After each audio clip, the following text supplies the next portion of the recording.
Tere, kallid Laura blogi vaatajad. No nagu te näete, ma olen ikka siin Soomes, Helsingis. Kuidas ma ise selle peale ei tulnud? Mul on kurb tuju, mind on hüljatud, mul on vaja midagi lõbusat. Mis on lõbus? Lõbustuspark! No nii, armsad Laura blogi vaatajad. Mul on energia tagasi tulnud tänu sellele, et ma esiteks jõudsin lõpuks ometi kohale. Te näete, siin on üks väga suur Ameerika mägi, õigemini võiks öelda Helsingi mägi vist selle kohta.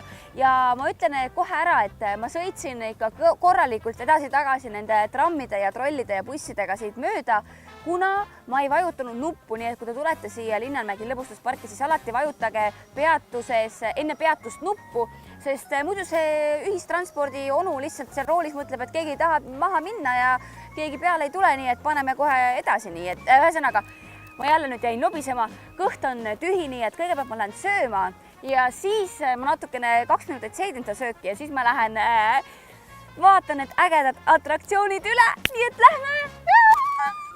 No nii, siin on väravad, me oleme kohale jõudnud ja lähme nüüd ruttu. Ma näitan ka natukene kohe siin sisenedes on ootamas ees värvilised majad, igasugused hooned, mängud, poed, söögikohad ja ma loodan, et te nüüd näete seda kõige kõrgemat ratast seal. See on selline rahulikude inimeste atraktsioon. Meie ikkagi võtame täna ikkagi viimast. Siin on muumimaja.